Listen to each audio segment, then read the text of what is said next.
The Green Bay Packers just get a double dose of good news, not only on the injury front, but they just had a chip put on their shoulder that is the size of the Sturgeon Bay. Caleb Williams, with his weirdly feminine nails, just poked the wrong bear, and it's going to come back to bite him in the butt. Breaking all that down and more in this video. If you're new to the channel, we are the NFC North Guys. I'm Ben. I'm typically a diehard Denver Broncos fan, as you probably can tell. But growing up as a kid in Colorado, visiting my grandparents and aunt and uncle and cousins out in Janesville, Wisconsin, truly loved Wisconsin in the summer. And then my formative experience was I lived on the Kenosha-Gurnee border on the Illinois side, surrounded by the most delusional fan base in all of football. We're talking, of course, about the Chicago Bears, which made me just love watching them lose, especially to the Green Bay Packers. So diving into the good news here, while the rest of the national media is celebrating the premature death of the Packers, it is absolutely not over. This team is a fantastic team. I saw it firsthand that even when you see Watson go down and Micah Parsons go down, the grit that this team played with was absolutely unreal. One of the toughest games of the entire season at Mile High for my Denver Broncos was playing you guys, even when you were probably at your most demoralized. On top of that, the Packers win one more game of their last two, and they're in, and we get to play, the Vikings the last week of the season, and then next week we get to play another backup quarterback in Snoop Huntley and the Ravens, and we know that they just played on Sunday night, and the Packers played on Saturday night. So a longer rest for the Packers and a team that's basically already out of the playoffs in the Ravens and want to fold things up. In addition to that, the NFC North is still absolutely wide open. The Chicago Bears have two very tough games coming up here, knowing that they have to play the San Francisco 49ers. And we know the Chicago Bears are a fraudulent team. Absolutely, we're going to go into that in a second.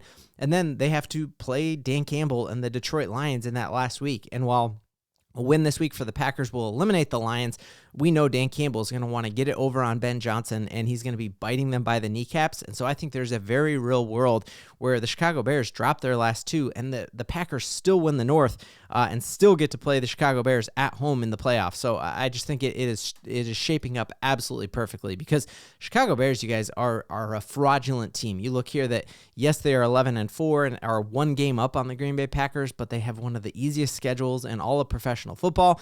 And then you just look at their sample size here. They have won games by a fingernail, a femininely painted fingernail of Caleb Williams, who is, I think the league is going to figure him out very quickly here. And we don't have to worry about playing the future Mahomes, because he is not a team first guy. His body language, everything about Caleb Williams screams me first. And we just see that in the NFL with Phillip Rivers going out and balling against the San Francisco 49ers this week. It's about what is happening in between the ears. It's not about the arm talent or how great he is at evading the sack. It's about how you lift others up on your team, and Caleb Williams just isn't him. You see, they block a field goal to beat the Raiders. They barely escape a win against the Commanders.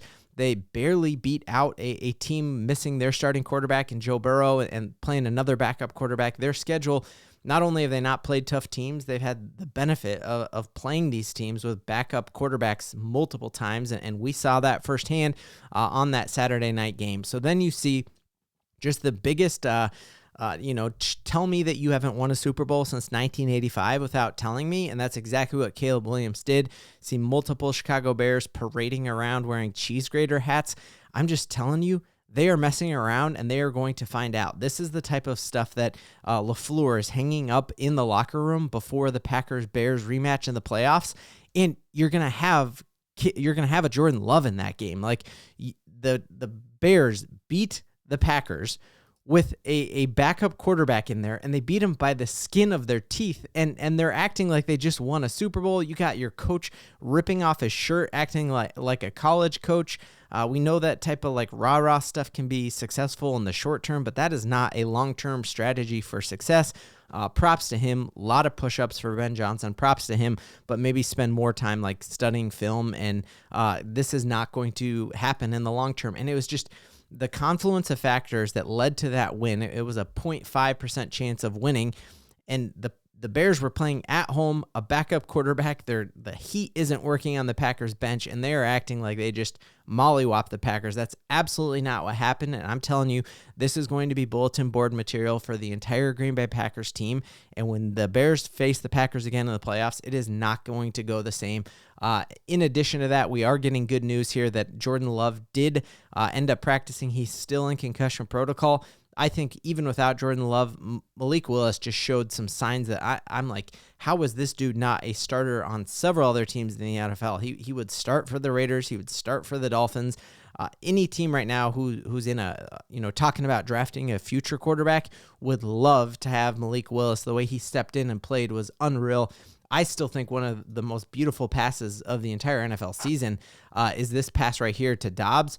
Unreal delivery right there, and the fact that he didn't get this win in this game is just brutal because he played fantastic. And so I'm telling you, this is going to carve up the Baltimore Ravens, and then you get for that final week of the season, you're getting Jordan Love back, and it's just going to be the Packers are going to win out this season. It's going to happen, and I think there's a real world in which the Chicago Bears end up dropping both of their last two games, and that would just be the sickest thing ever if the Packers get their vengeance against the Bears in the playoffs. And the other thing with Malik Willis is his scramble ability is unreal. Like his ability to pressure the pocket, stay in the pocket, not bail out, and then step up into it and get space with his legs. Incredible there. So I think any other team in the NFL would love to have a backup like Malik Willis.